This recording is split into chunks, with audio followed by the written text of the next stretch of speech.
A warm welcome always awaits you at this primary school in South Yorkshire, whether you understand it or not. Bonjour, et bienvenue à notre école, Green Hill Primary School, à Sheffield. Green Hill ist fantastico. Unsere Schule heißt alle herzlich willkommen. I maestri sono bravi. And we get to learn lots of different languages.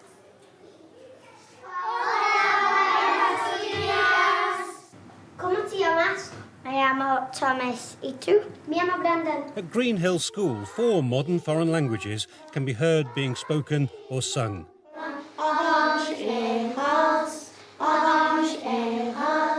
The 500 pupils who attend the school will have a basic grasp of at least 2, but sometimes all 4 languages by the time they leave. Sei.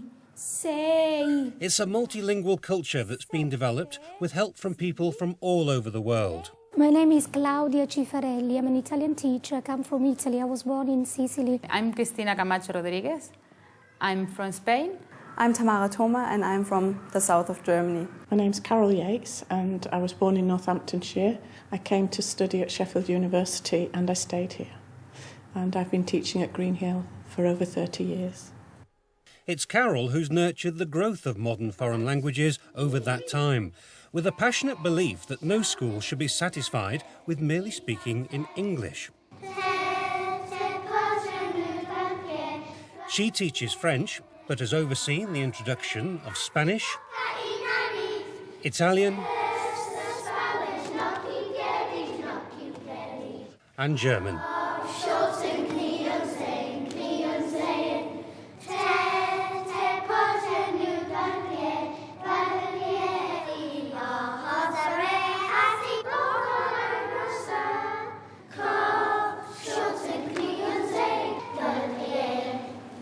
They mimic so easily. They mimic more easily than the older children. You know, you say a sound that to us is very difficult to say, but somehow they can reproduce it. Montrez-moi un cube rouge, s'il vous plaît. Un cube rouge. Oui, c'est ça. Carol arrived at the school in the early 1970s, when French was being taught as part of the experimental initiative called En Avant. But while the scheme fizzled out in most schools, language lessons kept going at Green Hill. The teacher who was teaching French here when I came was inspirational, and so I never let it drop. I've always done a bit of French and found that the children who are in the class enjoy it. I like to learn how to speak in French. Is it useful in Sheffield? Yeah. Carol was determined that pupils in all classes had the chance to learn another language, and she found the right encouragement. They gain tremendous confidence from speaking in another language. And because they've gained confidence, that can help them with their maths, for instance. So there is a link between things. You know, they do things they gain from one thing, they apply to another. Carol started uncovering the hidden talents of some of her colleagues, like Year 5 teacher Chris Hawksworth.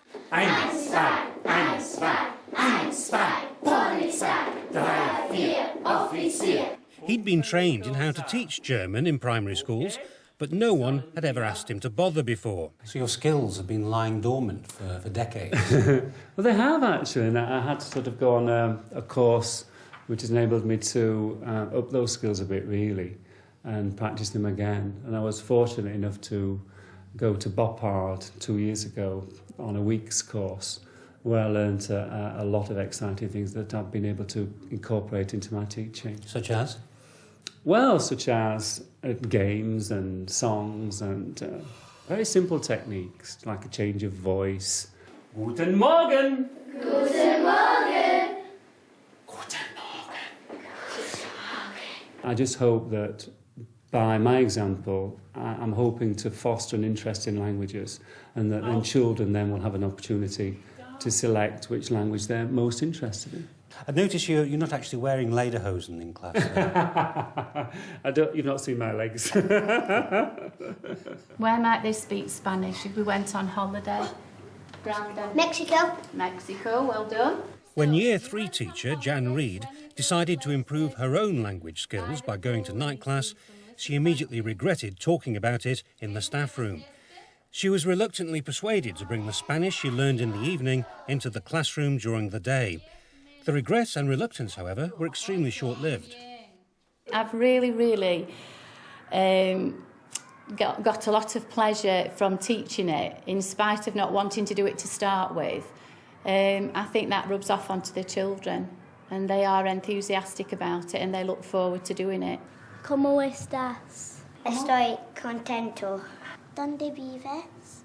Vivo en Inglaterra. And you must find it useful when you go to your villa in the Costa del Sol. I'm looking forward to that day when it's my villa in the Costa del Sol. But it is, yeah, I enjoy it now, and I'm brave enough to do it myself now when I go on holiday. ¿Cómo se dice en inglés? ¿Cuántos años tienes, Connor? How old are you? How old are you? Do you understand what's going on? Because I don't. Sí. All right. Yeah. Are you good at Spanish? Yeah. What's good about it? Well, it's just like lots of different countries speak Spanish. Because it's not just Spain that speaks Spanish, lots of other countries do it too. Hola, buenos días. Hola, buenos días. Spanish tuition is assisted by a newly qualified teacher from Spain. She wrote to a number of primary schools in the area, but the only positive response came from Greenhill. She's spending 6 months in the school, helping all ages, including the foundation class. 4 years old is quite young to start learning another language. I don't think so. I think it's quite a good age to start with, because they have no inhibitions, and they are good at pronunciation, and they love repetitions. And if you teach languages with games and with songs and lots these kind of things, they enjoy it and they learn a lot more than when you start learning when you are older. Also in school at the moment is a trainee teacher from Germany. This Year 2 class is hearing about her recent trip home, when she was escorted by a friend she'd made at the school. It's Barnaby Bear, and he wants to tell you something about Germany. I think you can't teach language without a cultural background, otherwise it's too artificial, isn't it? They know Barnaby Bear, and so I thought it's a good thing to take Barnaby Bear with me to Germany. So it was just a kind of introduction that they think, oh, well, I want to know something else about Germany, and go on with the language and tell them some bits about Germany. Gingerbread. Yeah, it's looking like gingerbread man. Okay, this is a favorite thing, and Barnaby tried it. It's good. What's good about it? All the food. Anything in particular? No. I like it. Why? Because of all the cookies. Is it better than Sheffield? Yeah. Better than Sheffield? Yeah. I think you have cookies in Sheffield. Not the ones like in Germany. No. Do you remember when we sent letters to the Italian children in Sicily, in Pedara? So this teacher has sent back a nice parcel for you. Wow, guardate, è un quadro. Italian language and culture is taught by a visiting teacher funded by the Italian government. It's a service which started a long time ago for first and second generation of people, Italian people who moved abroad from Italy. So that's why. So it was a way of helping the children to settle down in the new environment. 4, 5, 6, 7. I think it's important to learn a foreign language, whichever it is, it doesn't matter, because it helps children use their brain in a different way anyway. And it's important to see how a different language works and to know more about other culture, other people, and so on. Do you think it's useful? I like it. I think it is. Why is it useful? Because when you go to like Italian or some restaurants, you can speak to them. Yeah? What do you order? I've never been to one. And what do your mum and dad think about you learning Italian? What do they say? She really likes it, and well, they really like it because they like me to learn languages. Because if I go there, and they like me to go to different places. 1, 2, 3, via. Italian lessons are also being taken this year by a linguist from the nearby Meadowhead Secondary School and Language College. Again, the teaching involves a lot of games and activities. The line game, that was to practice how old are you and the answer. It's like a race between two teams. Which team can say it the quickest, saying it accurately as possible. Abito in España, a Madrid. So are you always having to think of new games? Yes, so they can do an activity that they enjoy and that it will help them to learn those question and answers, which in the classroom just sat next to each other, practicing them can be a bit boring. D'accordo. Come ti chiami? Mi chiamo Amir. Benissimo. But you find primary pupils are very receptive to languages? Very, very. More so than secondary pupils? More so than secondary because there are no inhibitions. You know, there's no peer pressure, they don't mind what they say. The visiting teachers stay in touch and forge lasting links when they return to schools in their home countries. And they include a teacher from China who came to Green Hill last year. Everything we've done so far has been European, apart from the Chinese input that we've had. But you know, we don't say no to it. We say yes to everything we're offered, really, no matter where it's from. It just happens that Europe is closer, and that's what we get.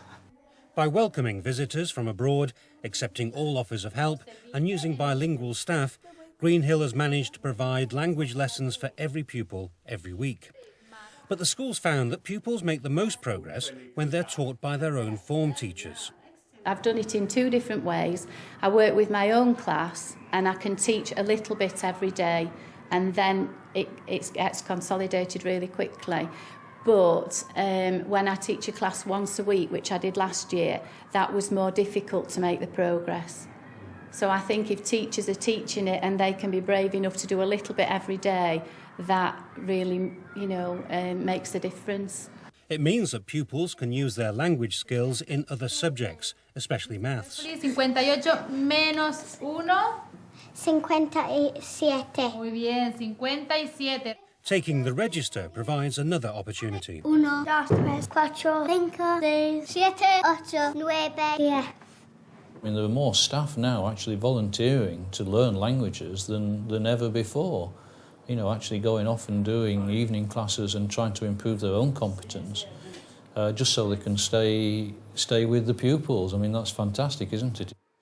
Recent government encouragement of languages in primaries is, of course, welcomed at Green Hill, but they'd like more official recognition. On that shelf there's the Ofsted Chief Inspector's report, and that's really, when you look at what are called successful schools in there, that's success based on SATs. Not success based on a whole raft of things in school. That's not fair. Despite that, the school is keen to expand its language teaching. It's an essential part of preparing pupils for life beyond Yorkshire.